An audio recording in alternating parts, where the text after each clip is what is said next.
Soy Adolfo Alvarado Belloso, nuevamente en el conversatorio virtual sobre temas procesales, que la Academia Argentina de Derecho Procesal realiza como tarea de extensión universitaria para la maestría en Derecho Procesal de la Universidad Nacional de Rosario, de cuyas aulas, y precisamente desde la Corte 13 de la 13ª, egresó nuestro invitado de hoy, Elisban Dante Mamani Laurente. Hombre de Puno, hoy afincado en Lima, es profesor de Derecho Procesal en la Universidad Nacional del Altiplano de Puno, y docente en la Escuela de Derecho de la Universidad Privada San Juan Bautista de Lima.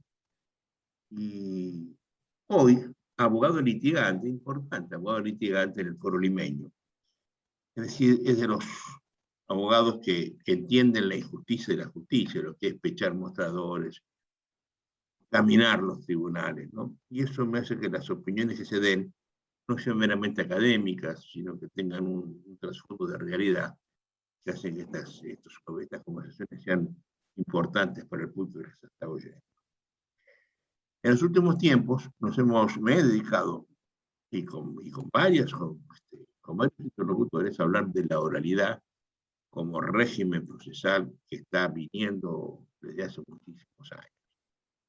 He hablado con chilenos, con paraguayos, con argentinos, con colombianos, y no hablé todavía con un peruano del tema. Y para eso lo convoqué a mi amigo Dante Mamani, que cada vez que he estado yo en el Perú me ha acompañado, no importa en qué lugar, se ha trasladado de donde fuera hasta donde fuera. Y yo quiero saber si esta oralidad que estamos nosotros implementando ahora, en medio de la pandemia, y que tiene en la Argentina las ansias oralistas vienen desde 1960, estamos hablando de 60 años esperando esto, en realidad está llegando, va a llegar, o ya llegó al Perú. En mi opinión personal, en mi experiencia personal, yo fui juez de un tribunal colegiado de juicio oral durante 4 años de mi vida. Tuve una experiencia importante porque fui juez de familia, con todos los pleitos de familia vigentes alrededor de la idea, y tuve también a mi cargo los pleitos por responsabilidad por culpa quiliana. Es decir, tenía en su gran mayoría accidentes de tránsito. Y sé que un tribunal se mueve al ritmo de los expedientes que ingresan, pero que está limitado por el tiempo.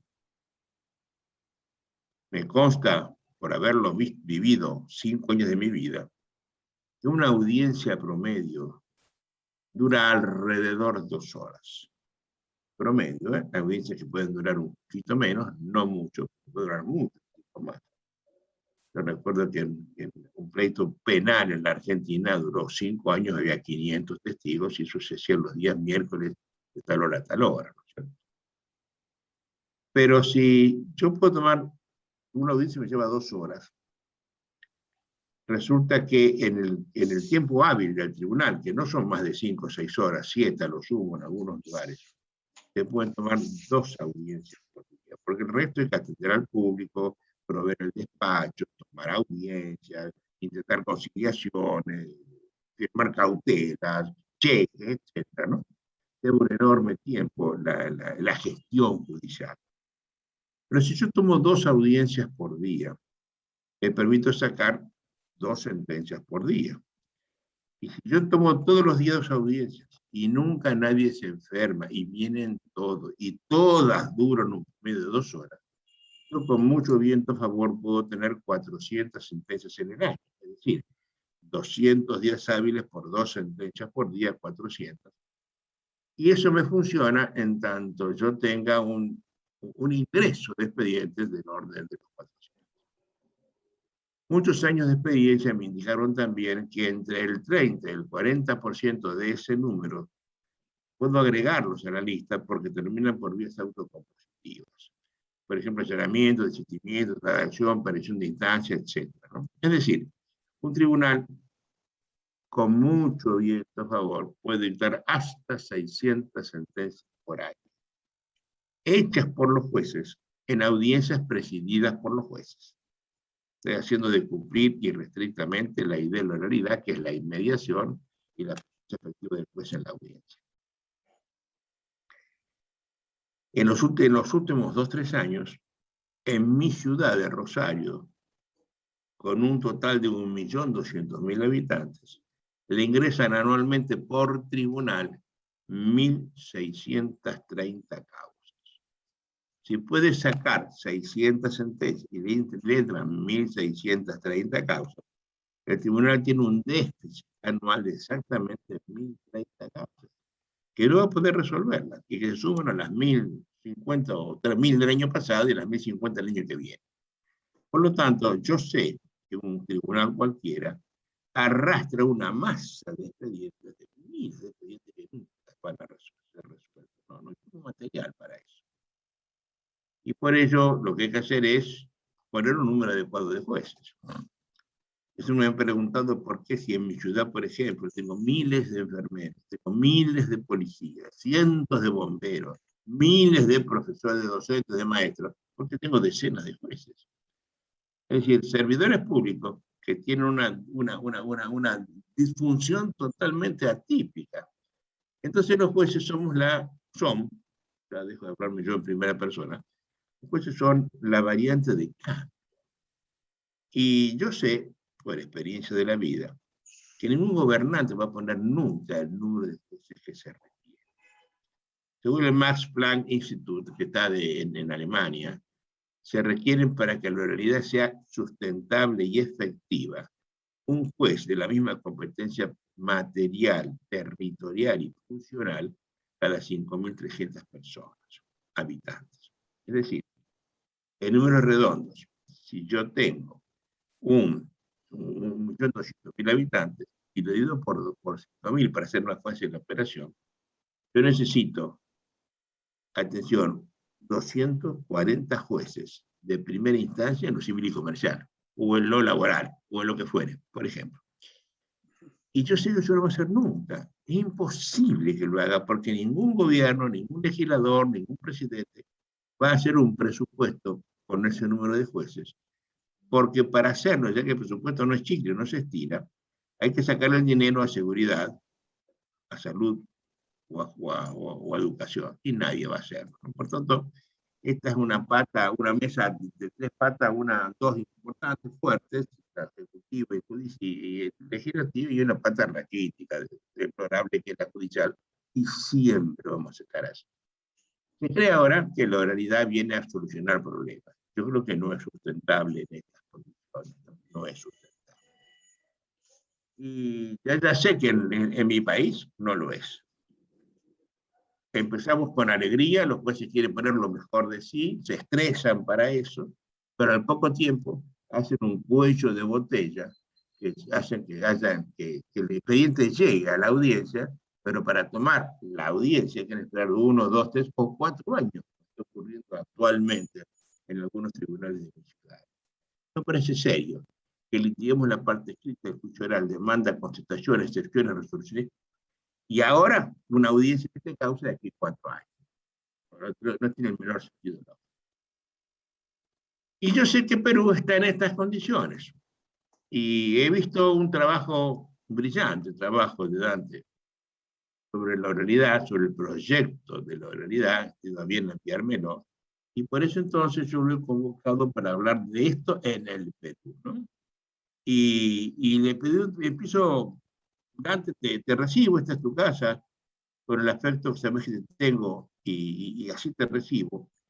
Y para pedirte que me digas qué pasa con la oralidad en el proceso civil peruano y en los proyectos que están dando vuelta por él.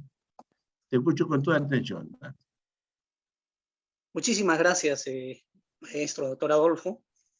Como corresponde, en primer lugar, yo quisiera agradecerle a usted por la generosa invitación para poder participar, ¿no?, de este foro donde hemos estado siguiendo y realmente la importancia de los académicos y profesionales que participan frente a la, vamos a decir así, la humildad de alguien que no tiene, digamos, la ciencia de los que vienen acompañándolo también en las distintas sesiones. Pero algo podemos decir desde nuestra Tiene la experiencia, dedicación y el esfuerzo, desde Dante, por eso nuestra te llamo. Sí. actividad profesional. Quiero mencionarle lo siguiente. Voy a yo más o menos a contextualizar, digamos, lo que pretendo decirle al auditorio, que he venido pensando mucho y desde hace varios años sobre dos términos que me parecen importantes que puedan reflexionarse. Recuerdo mucho las clases del maestro Ariel Álvarez Gardiol y recuerdo también esas citas a este gran filósofo español, José Ortega y Gasset. Y precisamente uno de esos trabajos que otrora diera a conocer el filósofo español, a propósito de la reforma de la educación española, habían dos términos que me llamaron poderosamente la atención. Hay que estar en forma para la reforma. Entonces, Ortega convocaba y un poco descreía, no tenía mucho, creía que era muy difícil que en la España de esos tiempos realmente pueda hacerse una reforma en materia de la educación. Es más, era un poco optimista, de modo tal que hacía una comparación muy interesante sobre lo que se necesita para poder lograr una reforma. Y esta palabra forma se puede un poco advertir del mundo de los deportes. Nosotros ayer, en el partido entre Perú y Colombia, acabamos de perder y por goleada. Entonces, Ortega decía lo siguiente: la forma se puede entender cuando se ve a un deportista. Es fácil advertir cuando un deportista está en forma y cuando no lo está. Igualmente, es decir que esa forma podría decirse que hasta son dos personas diferentes, porque cuando uno está en forma, está tenso, está elástico, nada le es indiferente. Entonces, se disciplina, está siempre preocupado y no se abandona. Entonces, este hecho de la forma extrapolado hacia las sociedades también es posible, dice. Las sociedades, para poder realizar una transformación, un cambio, necesariamente tienen que estar en forma. Y esto lo menciono porque nosotros asistimos a un proceso de reforma procesal que propiamente viene desde el año 2016, para ser precisos. El Ministerio de Justicia en el Perú nombra una comisión presidida por el profesor Giovanni Priori, un procesalista importante de la capital, cuyo vicepresidente es Dante Apolín Mesa, que ha sido también maestrando de la Universidad Nacional de Rosario, y otros académicos que han venido trabajando desde el año 2016 un proyecto que a la postre sustituirá al Código Procesal Civil de 1993. Pero en ese interín, el año 2018, luego de los trabajos de la Comisión de Reforma, dan a conocer a la sociedad peruana y a la academia el producto de varios meses de trabajo. Y estos han sido sometidos al escrutinio de la academia, y en ese interín, entre el año 2018 y a la fecha, aparece otro intento de reforma procesal que tiene que ver con el cambio de la justicia no penal, es decir, los procesos civiles, bajo la influencia de el Código Modelo de Iberoamérica, en este caso, y el Código Procesal Civil Uruguayo, donde toman el modelo por audiencias, ¿no? Entonces, se da también al interior del Poder Judicial, profesor, se da el intento de reformar la justicia no penal en el Perú, pero desde el interior del Poder Judicial. El presidente de este intento que ya viene aplicándose, además, ha sido el magistrado supremo Lama More, que ha conformado un equipo especial donde tiene participación un procesalista importante, también egresado de las aulas rosarinas, que es el doctor Omar Sumaria Benavente, y actualmente se han creado proyectos, todo un proceso de implementación de la oralidad en los distintos distritos judiciales del Perú. Nosotros en el Perú tenemos exactamente 34 distritos judiciales, de los cuales 6 están en Lima, 6 cortes superiores de justicia en Lima y 28 cortes superiores a nivel nacional. Entonces, empieza una reforma procesal sui generis a través de una resolución administrativa. Y esto tiene que ver con un dato bien importante. El año 2000, lo tengo acá anotado, el año 2019 aparece un documental que se llama Justicia de Papel, que ha sido publicado, un documental de más o menos 30 minutos, ¿ya? Que fue la razón por la cual se declaró en emergencia la Corte Superior de Justicia de Lima, y fue prácticamente este hecho que gatilló, por así decirlo, y fue el que apuró los intentos y el proceso de reforma que se inició desde el interior del Poder Judicial. Un poco para no salirme digamos, del contexto, maestro, quisiera comentarle en qué consistió este documental que, para que nos entiendan, es muy importante. Este documental se inicia de la siguiente forma. Hay un sonido bien potente, un sonido fuerte que es propio de un taladro. Y empieza el documental. Y se aparece el edificio Alzamora Valdés, que está en el centro de la ciudad, donde está la mayoría de los juzgados civiles y comerciales, juzgados civiles propiamente, y se advierte un edificio lleno de expedientes, lleno de papel. Juzgados atiborrados de expedientes, personal trabajando en una precariedad penosa, y se entrevista inclusive a uno de los trabajadores, a un auxiliar jurisdiccional, quien, en este caso el entrevistador, este periodista, le dice, mira, ¿vives en estas condiciones? Sí, le responde, y ven ahí la ruma de expedientes, y solamente para mencionar un expediente, le dice, mira, este expediente tiene 240 tomos, y es un solo caso, y empiezan a medir. El expediente tenía más o menos con 1 metro, 1,63 por 1,65, era el área que ocupaba de papel, más o menos 240 tomos, de 300 hojas aproximadamente.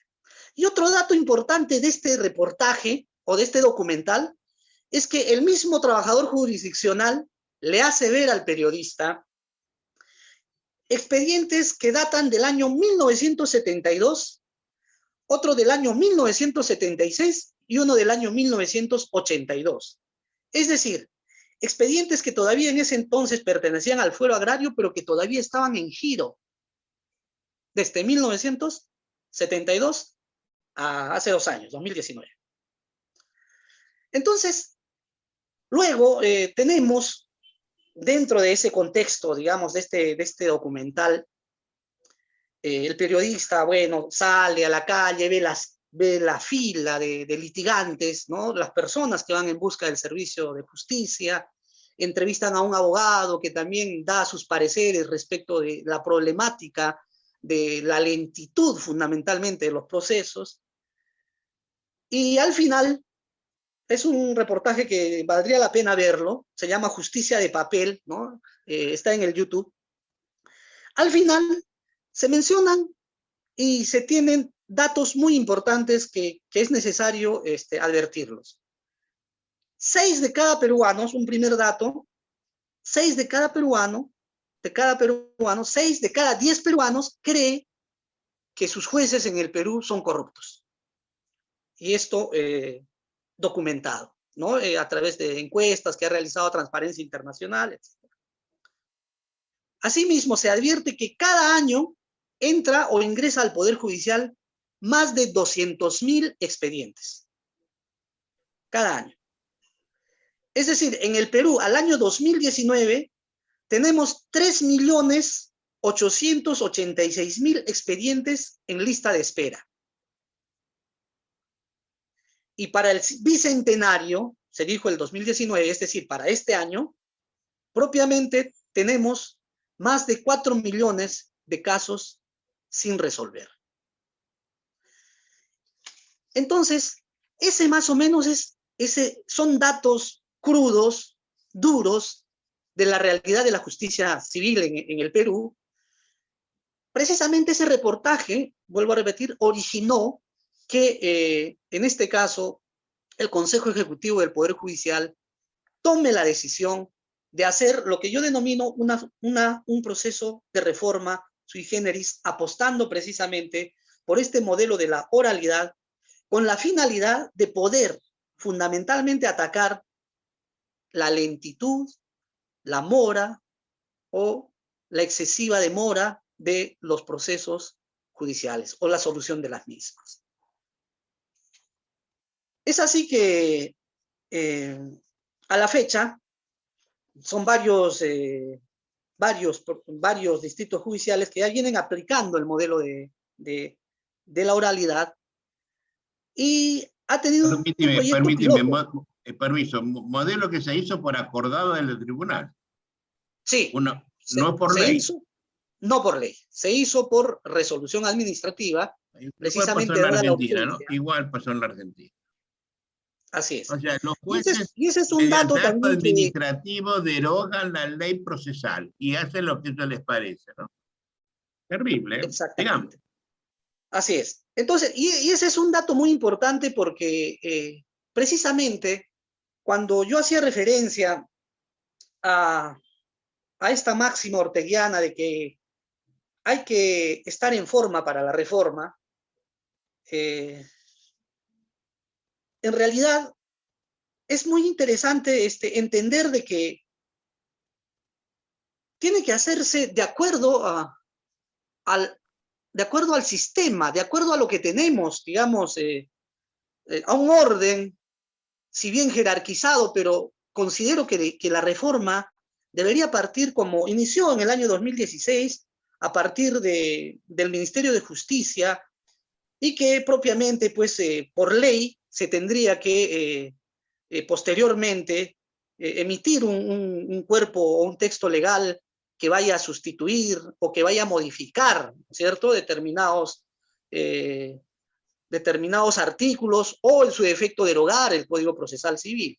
Sin embargo, este es un aspecto que, claro, vale la pena también reflexionarlo, porque en términos, digamos, de forma, había la discusión de cómo era posible que a partir de una resolución administrativa se vaya a reformar el Código Procesal Civil, que es una ley orgánica, ¿no?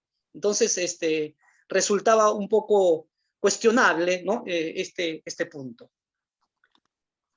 Entonces, más o menos, ese es el escenario, maestro, en referencia, digamos, a esta reforma sui generis que se inició al interior del Poder Judicial. Pero la reforma iniciada en el Perú, y creo que la reforma en sí de nuestros países en América Latina tiene que ver con un problema mayor, que es la reforma de la justicia en sí. Hay un libro muy interesante que estuve revisando a propósito, digamos, de preparar la presente conversación, que se llama Una reforma imposible. Es este librito del profesor Luis Pázara, cuyo título es Una reforma imposible, la justicia latinoamericana en el banquillo. El profesor Luis Pázara es un académico radicado fuera del Perú, pero que ha asesorado muchos procesos de reforma en América Latina y que precisamente desde una mirada sociológica y jurídica ha abordado el problema de la justicia a nivel latinoamericano. Y precisamente comparto los cuestionamientos que hace él a los intentos de reforma que se hacen en los países, y particularmente en el caso peruano, sin considerar lo que él señala aspectos medulares, como es, por ejemplo, el tener data o información de carácter estadístico, como es, por ejemplo, tener en cuenta el aspecto político de determinada circunstancia o momento, ¿no? Y sobre todo poder ganarle a un poder del Estado que obviamente te va a dar los recursos, como es el Ejecutivo o el Legislativo, en una dimensión, digamos, de tener la posibilidad de un respaldo para poder financiar los procesos de reforma que en sí son onerosos, carísimos. Entonces, lo que decía el profesor Luis Pázara, por ejemplo, es que un problema que él había detectado en el caso peruano y que también se presentaba en América Latina era de que no se tenía en cuenta precisamente los trabajos empíricos, los trabajos cuantitativos sobre los diagnósticos que tienen que ver con números, por ejemplo, de cuántos jueces se necesitan, precisamente las estadísticas que van a determinar si realmente una reforma puede orientarse y puede tener resultados positivos en el tiempo, ¿no? Y... Oye, te interrumpo, Dante. Hasta acá es muy preocupante lo que me estás contando. Severamente preocupante. Porque además has puesto el dedo en la llaga, ¿no? Estás mostrando las miasmas del sistema. De verdad, nadie ha visto una estadística nunca. El Poder Judicial no se maneja con estadísticas, pareciera que no les interesa, y si a alguien les interesa no las entiende. Y si las entiende no saben qué hacer con ellas, ¿no? Pero lo cierto es que pasamos nosotros de un régimen a otro sin saber cuántos jueces necesitamos, cuántos se presentan en trámite. ¿De dónde tomamos el ejemplo? Uruguay es un país muy pequeño de 3 millones de habitantes, que puede tener un índice de litigiosidad mucho menor al del Perú, con una población más extendida, pero largamente, el paisito que ellos dicen que tienen, maravilloso por cierto. Pero eso no es aplicable al Perú sin más, donde hay otras naciones, otra etnia, donde el índice de litigio, me estás hablando de 4 millones de expedientes en trámite. Es una locura lo que me estás contando. Y eso no pueden asumir los jueces, los mismos jueces de hoy, de aquí a mañana, por solo cambiar el sistema, cambiar el régimen de escrito oral. Además, lleva más tiempo. Un juez de la escritura puede proveer en el día 40 o 50 expedientes. Un juez de la oralidad no puede más de 2 o 3, no pueden hacerlo.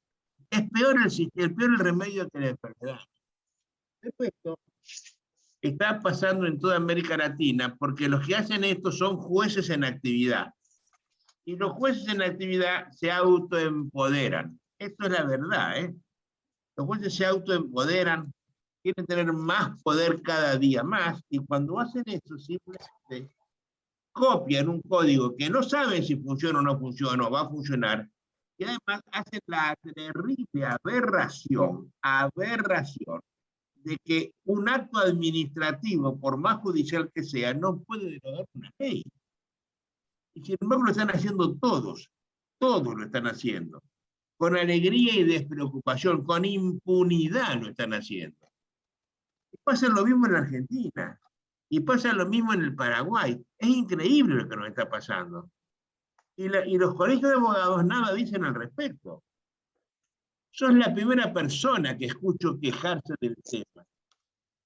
Ya venimos 4 años, ¿no? A ver, la comisión que preside Giovanni Priori quiere llevar al Perú el Código Procesal del Instituto Iberoamericano, en el cual se basó el proyecto que ustedes tienen, hecho por los procesalistas que daban clases en Perú, ¿no? Ya Raúl Canelo, que fue un codificador, dijo que era un disparate todo lo que habían hecho, lo reconoció. Es una especie de perdón papá, nos equivocamos, no nos fue bien. sin embargo insisten con lo mismo y en algo peor a lo que ustedes tienen. Sí, justamente, profesor, es verdad. Yo hago una distinción en referencia, digamos, a los trabajos que ha venido realizando la Comisión de Reforma desde el año 2016. Y bueno, en este interín también tenemos a esta reforma desde el interior del Poder Judicial. En ambos casos tienen un punto de conexión que es la oralidad o el sistema por audiencias.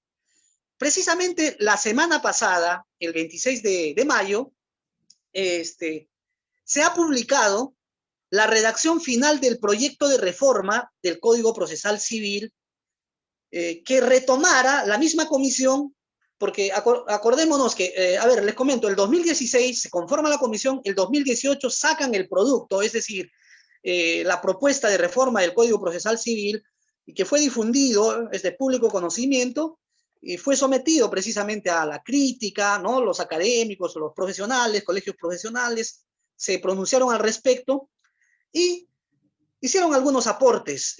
Bueno, ahí entre comillas hay algunos críticos ya que han salido en referencia a este texto final que se publicó y se presentó el viernes pasado, precisamente como hoy. El viernes, no, claro, el viernes pasado, 26 de mayo, se presentó el código, ya la propuesta de código procesal civil de la comisión para también difundirla. ¿La de quién? ¿La de Priori o la de Sumaria Benavente? La de la comisión presidida por Giovanni Priori, que es la comisión, digamos, formal, que sí tiene lo que diría Luis Pázara, el respaldo político institucional. ¿Por qué? Porque son varios ministros de justicia que han pasado por el ministerio y han seguido, digamos, apoyando los trabajos, estudios que vienen desarrollando, en este caso, los miembros de la comisión. Pero, repito, se ha publicado el viernes pasado, ya incluso está en la internet, en la página del Ministerio de Justicia y también en la página de esta fundación Konrad Adenauer, que ha patrocinado y ha publicado el proyecto. Entonces, este proyecto tiene una primera etapa que vendría a ser de los trabajos realizados del 2016 al 2018. Del 2018 a la fecha, han seguido modificando, han seguido sesionando los miembros de la comisión y acaba de presentarse la redacción final de lo que sería el nuevo Código Procesal Penal, Procesal Civil, que tiene notas muy características que me permitiría más o menos señalarlas. Sí, me interesa, sí. A ver, un poco para contextualizar.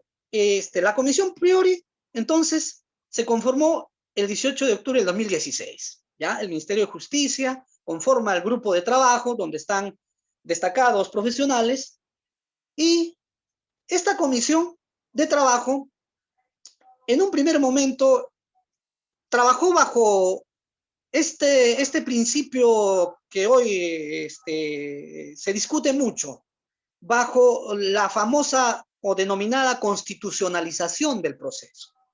Y tuvieron tres aspectos básicos, los cuales fueron una especie de núcleo fuerte sobre el cual desarrollaron todo el trabajo de la comisión.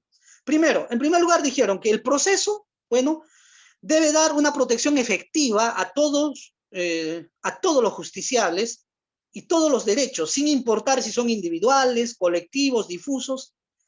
Y otro aspecto que tocaron en cuenta fue la exigencia de ninguna formalidad, es decir, apuestan por un antiformalismo.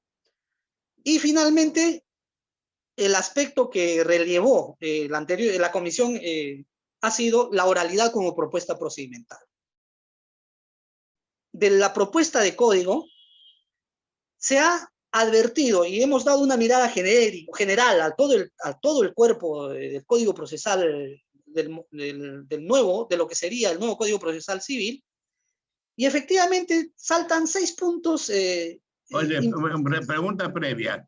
La reforma es retocar el cuerpo viejo.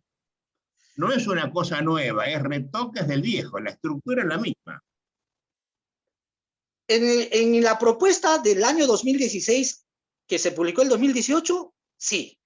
Pero este nuevo código, esta nueva propuesta, este proyecto final, cambia sustancialmente, sí cambia sustancialmente el Código Procesal Civil. Se cambian varias instituciones. En realidad se toma básicamente como referencia el Código Procesal Civil uruguayo. Claro. Porque en el Código Procesal Civil anterior se tuvo, por ejemplo, se creó el código, el proceso de conocimiento, el proceso abreviado, el proceso sumarísimo y los procesos ejecutivos. En este caso, el Código Procesal Civil está volviendo a lo que sería un proceso ordinario y un proceso sumario, ambos con audiencia preliminar. Ambos con audiencia preliminar. Entonces, los aspectos saltantes, maestro, es, en principio, que es un Código Procesal Civil antiformalista. ¿Qué quiere decir? Lo señalan los redactores del texto, que es antiformalista porque desde un inicio no se puede rechazar ninguna pretensión o ninguna demanda. No se puede rechazar. Así la demanda esté con errores, y esta es una crítica muy fuerte que ya hiciera un magistrado. Por ejemplo, ¿qué pasa si es un error manifiesto de incompetencia? No lo puede rechazar liminarmente. ¿Por qué? Porque tendría que necesariamente llevarse adelante una audiencia para rechazar o para declarar improcedente. Es decir, vamos a tener un problema que ya vamos avisorando, la cantidad y multiplicidad de audiencias, porque todo absolutamente se va a recepcionar. Esa es una de las características, el antiformalismo, que, bueno, yo lo veo con bastante preocupación. Otro aspecto, es un código antinulidades. Se señala que la nulidad en este código es la excepción a la regla. Es decir, es verdad que las nulidades actualmente, tal como vienen siendo redactadas, tal como está contemplado en el Código Procesal Civil, está generando una serie de problemas, fundamentalmente porque un gran sector también de la abogacía, y somos responsables en esto, todo lo cuestionan en base a la propuesta de nulidades, y con lo cual pues genera un retraso, independientemente de que la nulidad vaya a prosperar o no. Se proponen este tipo de articulaciones, con lo cual retrasan el normal desarrollo de los procesos y obviamente perjudicando el proceso en sí.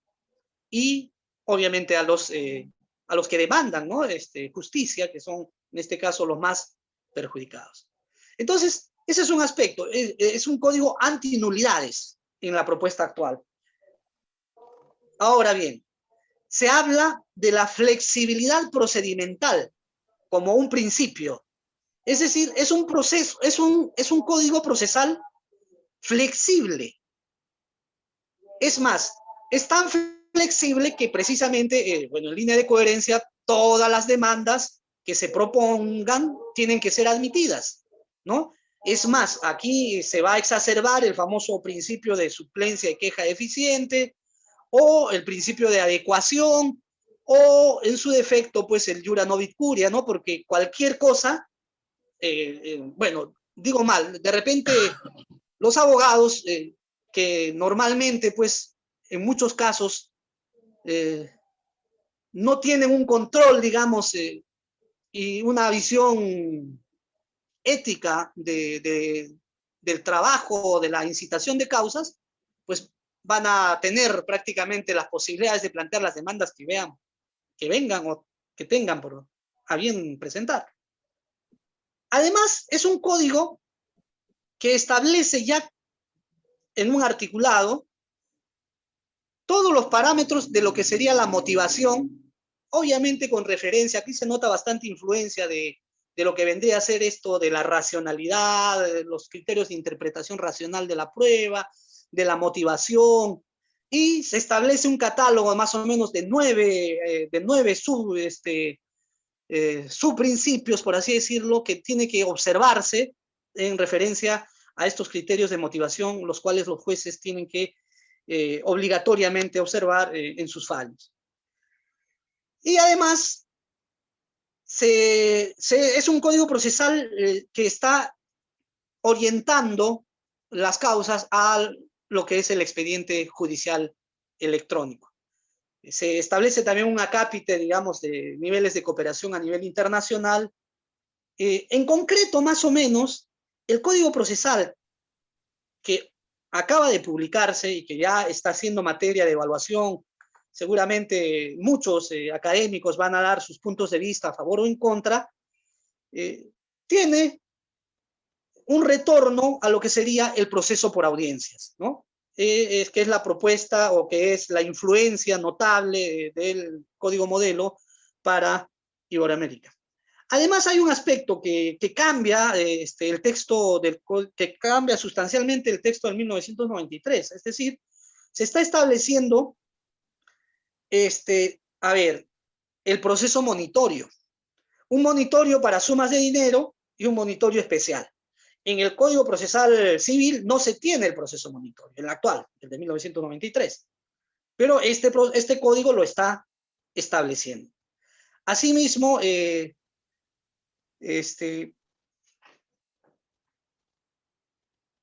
a ver, en el caso ya de la propuesta del código que acaba de presentarse,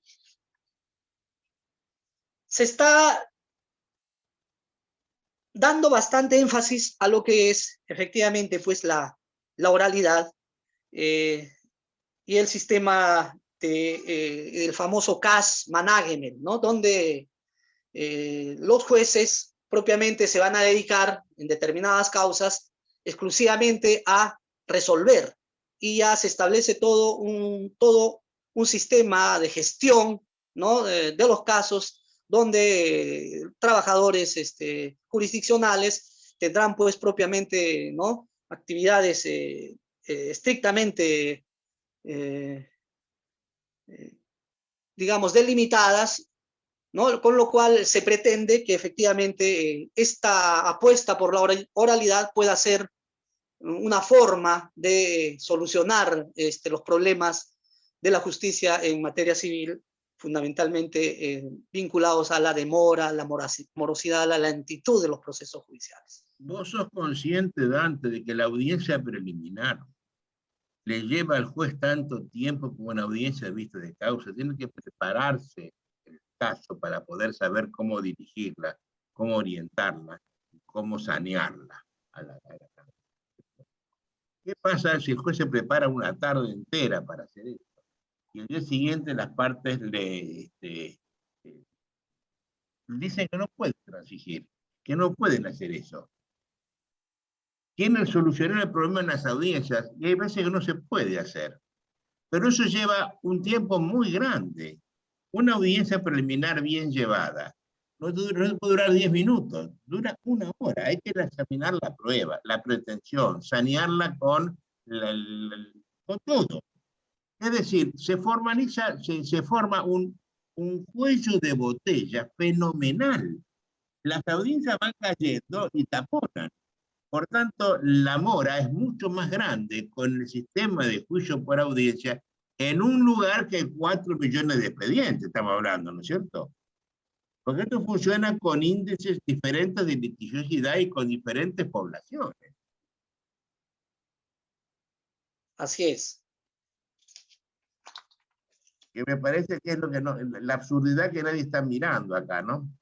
Qué pena, ¿no? Porque yo conozco a la gente que está haciendo todo esto y no, realmente no trabajan con estadísticas, no han buscado cómo funciona efectivamente en un lugar, no por lo que le cuente el que hizo el código, el que lo prohija, sino ir al lugar y hablar con los abogados que sufren el sistema, a ver si es verdad, estos son todos cantos de sirena, o no lo son, ¿no? Oye, yo auguro un futuro de malestar en el Perú, ¿eh? Porque la justicia se va a perjudicar muchísimo con esto. ¿Saben qué termina? En que los jueces se autoempoderan y fuerzan transacciones en las audiencias, apretándole la mano o el pecho a alguno, ¿no? Yo lo he visto, ¿eh? Es terrible. ¿Cuál es el futuro inmediato? ¿Hay plafón para que esto funcione? A ver, maestro, precisamente ya se han dado a conocer algunas posturas bastante críticas en referencia, no obstante la proximidad, ¿no?, de la publicación del texto final de este código procesal tan importante, porque realmente es necesario que pueda seguramente perfilarse mejor, porque al fin y al cabo parece ser que el código va a entrar en vigencia, ¿no? Esto ya lo definirán, obviamente, pues, ¿no?, en el legislativo. Y pienso yo que hay mucho todavía por discutir en esta temática. Solamente quería más o menos también hacerle saber, o en todo caso compartir con el auditorio, algunas limitaciones que yo he advertido en referencia a lo que hoy tenemos como propuesta legislativa, ¿no? En este caso el Código Procesal Civil. Definitivamente no se ha tomado en cuenta, por ejemplo, el número de jueces que se necesita para esta reforma, Así es. ¿no? Este es el tema. Entonces, no se ha tomado en cuenta también de que es necesario recursos de carácter económico y fundamentalmente contar con una adecuada, digamos, organización de infraestructura. Uno concurre a los juzgados, a los tribunales, como dicen ustedes allá en la Argentina, y realmente la precariedad de nuestros tribunales es, pues, es clamoroso. Son espacios reducidos, ciertamente es muy penosa la forma como vienen trabajando nuestros jueces, y lógicamente también esto incide, ¿no?, en la producción o en la capacidad de producir, pues, las sentencias como corresponden. Ya es otro tema también ver quizás más adelante el tema de la calidad de los fallos. Lo que sí, más o menos en ese documental que le había referido, también se hizo referencia a un dato importante que tiene que ver con el número de casos que más o menos podría resolver un juez por año. Y A ver, no contame eso, supera a de ver cómo es 500. eso. Perdón, Contame cuál es el número, a ver, ¿qué dice eso? más o menos el número de casos que podría resolver según ese estudio que se ha realizado es más o menos 500 casos por año. Eso si tenemos a un juez que realmente pues, no vaya, usted como bien lo ha señalado, no vaya a enfermarse, no tenga vacaciones, Oye, a cumpla ver, propiamente con las audiencias en las fechas 500 y casos horas por año, señaladas. 500 casos por año, Dante, significa 2 sentencias y media por día. Aceptemos que haya una sentencia de fondo y un auto interlocutorio que ponga fin al pleito. Pero los jueces, la gran mayoría de decisiones son incidentes, no son sentencias finales, no son interlocutorias que ponen fin al pleito, que es lo que te saca el pleito del meollo del mare magnum del pleito. Un juez realmente no puede hacer 2 sentencias y media por día, no lo hace. Aunque quieran hacerlo, no lo hacen, a menos que tengan gente que les hace la sentencia. ¿Qué es lo que de hecho existe en América Latina? Con los llamados relatores. Un juez tiene un relator que le hace una propuesta de sentencia, le hace el relato, como se hacía antes en la vieja de la apelación, pero al hacer el relato le hace las motivaciones y le pone un proyecto de sentencia. El juez lo ve y dice sí o no. Pero en general el juez que tiene relatores no lee el expediente, sino que está a lo que le cuente al relator en su relato respecto del expediente. Entonces, una cosa es que mi hija, medalla de oro en la universidad, lea el expediente, otra cosa es que lo lea yo, otra cosa es que lo leas vos. La experiencia vital, profesional, juega acá, importa. Entonces, a ver, los jueces están fallando con la impresión que tienen otras personas. Yo quiero recordarte que en el año 2000, 2005, 2006, ya no me acuerdo cuánto, la Corte Nacional Argentina llegó a tener 2000 sentencias en el año. Y yo dije que era un disparate, eso no había que hacerle, ponerse contento, porque 2000 sentencias en el año significa que 7 jueces dictaron 10 sentencias por día. Es decir, 7 jueces estudiaron, leyeron, analizaron, internalizaron, comprendieron, discutieron, deliberaron y además escribieron 10 sentencias por día. Imposible. Cuando yo dije eso y me dijeron, no, Alvarado, vos no entendés nada, me contó un amigo, ¿no?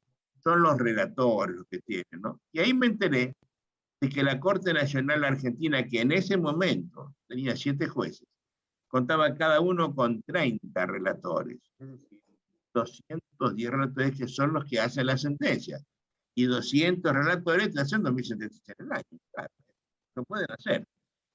Pero atendeme como cosa muy importante. Hoy me dice que son 550. No lo sé. Me dijeron ayer. Si yo tengo 550 personas que hacen la sentencia de los jueces, ¿para qué no tengo los jueces? ¿Te das cuenta que esto es una trampa mortal, Dante? Esto es un sistema tramposo. Ningún juez puede dictar 500 sentencias por año. En mi ciudad, que es una ciudad con muy buena justicia, una corte superior en un año, con voto, hablo de sentencias en serio, con sentencia de mérito, de fondo del asunto, con discusión, dicta en el año 210 sentencias. Es decir, una sentencia por camarista cada 3 días. Y si vos querés que dicten toda una sentencia cada uno, la sentencia no sale bien. Porque cuando vos le estás poniendo un plazo y bueno, tienen que respetarlo, hay veces que no se puede decidir en 3 días. Hay sentencias que son, cuando vos le quitas el hijo a una madre, cuando matás a alguien preso de por vida, cuando le quitas la libertad a una persona, ¿por qué se puede hacer en 3 días eso alguna vez? Eso no son cosas matemáticas. Y sin embargo lo estamos haciendo de esa manera, ¿no? Yo estoy profundamente desilusionado con esto, ¿no? Y sobre todo estoy desilusionado con lo que va a pasar en el Perú. Yo sigo mucho por la noche el programa Legis Perú, donde he visto que hay jueces terribles que se autoempoderan, retan a los abogados. El otro día vi una audiencia donde el juez discute, el abogado discute si el juez puede preguntar o no. Y la discusión dura 27 minutos, discutiendo el abogado contra el juez. A ver si le dice, usted no puede preguntar, usted pierde el impacto. Media hora de discusión, ¿no? Por supuesto, es lo que quiso el jugador, ¿no? Y encontrará, por supuesto, la foro en la Cámara, en la Corte Superior, que le confirmará la sentencia. Oye, pero cuando estamos haciendo estas cosas, empoderamos a los jueces, ¿eh? Quiero que vos sepas que de Napoleón para acá se tiene un temor reverencial al gobierno de los jueces.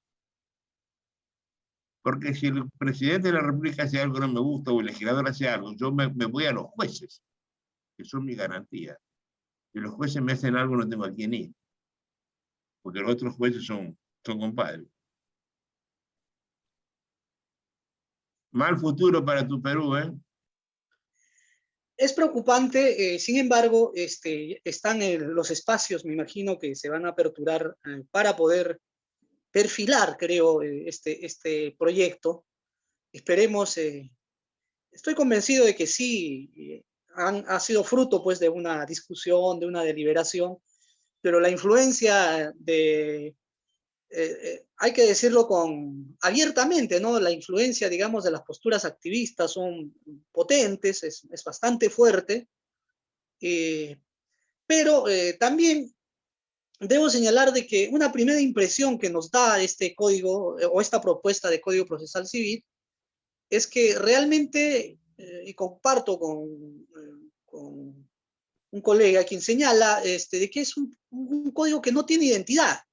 Entonces, hay articulados que evidencian pues una postura absolutamente activista, y también hay artículos que podría decirse responden a una postura bastante o extremadamente garantista también, ¿no? Entonces, el tema es lo que siempre se ha venido a discutir, ¿no? En referencia al sistema. Si ya de por sí el sistema de algún modo se torna incoherente, porque el Código Procesal Penal, por ejemplo, es claro que es de una tendencia acusatoria, pero obviamente aquí tenemos un cuerpo procesal civil que tiene de ambos, que podría decirse que es una especie de mixtura, pero al final resulta ser asistemático, ¿no? Y ese es un problema. Porque, Oye, si es mixto es inquisitivo, ¿eh? Si es mixto es inquisitivo. claro, ¿no? Nadie Entonces, está no, embarazado a media, mi definitivamente querido el amigo. código otorga desde ya sendos poderes al juez. O sea, por ejemplo, está establecido ya la responsabilidad del abogado y de su cliente, y textualmente, ¿no? Obviamente, ¿no? Y se exige también el deber de colaboración como principio, Ah, ¿no? qué cosa, ¿Ya? lo Que también lo ha recogido este proyecto, ¿no? Y básicamente y textualmente, o sea, el abogado tiene el deber de colaboración con el juez, ¿no? Y también, El como es abogado que natural, colabora con el juez en perjuicio de su cliente es un prevaricador. ¿Te das cuenta, no? bueno, son algunas contradicciones que uno advierte y que sin duda hay mucho más por evaluar. Es una mirada, una primera impresión de carácter genérico, tangencial, como diría Isidoro Eisner, ¿no? Abuelo de pájaro, ¿no? Sobre lo que hoy tenemos en el Perú. Y con seguridad, particularmente estoy tratando de articular alguna mirada ya de repente algún trabajo de carácter escrito, ¿no? Que oportunamente también vamos a hacerlo conocer, porque es necesario que se ponga en tela de juicio y se contrapongan, ¿no? Las posiciones y los argumentos a favor y en contra, ¿no?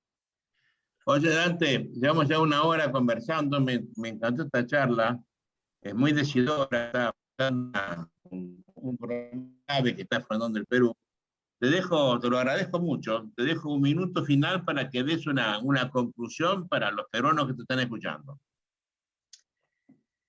Bueno, en principio quiero reiterar mi agradecimiento, maestro, por darnos la oportunidad de este diálogo, ¿no? Y ciertamente, quizás una pregunta que se me viene a la cabeza es que si realmente se puede cambiar la justicia de nuestros países. Pregunta que se hiciera también el profesor Luis Pázara. ¿Realmente se puede cambiar la justicia de nuestros países? Pienso que sí, pero pienso también en las máximas orteguianas, en el sentido de que los procesos de reforma deben hacerse en forma. Y la forma se encuentra básicamente cuando se tiene claridad de objetivos, cuando se tiene, como se dice, se tiene un objetivo meditado y sabemos a dónde vamos. En el caso de nuestro sistema procesal, como es natural, tiene sus problemas, se viene trabajando y yo, bueno, solamente quiero sumarme, digamos, a reflexionar también, ¿no? La propuesta que nos diera la comisión priori, y veremos cómo avanzamos con los problemas propios de la justicia civil de nuestro país. Yo quiero agradecerle, maestro, finalmente, nuevamente, y recordar a mis amigos allá en Rosario, pues ojalá pronto podamos volver. Esta pandemia realmente ha dejado muchas cosas eh, en la reflexión, ¿no? Realmente los sistemas de salud, por Y muchas ejemplo, se cosas han en las visto penas del corazón, absolutamente. ¿no? Estamos esperando ya casi 2 años, vamos a estar acá encerrados y sin vernos, ¿no? Sin practicar nuestra comensalidad. Así es, maestro. Dante querido, un abrazo grandote. Gracias por estar conmigo. Hasta pronto y hasta siempre. Gracias, maestro. Hasta pronto, en Rosario.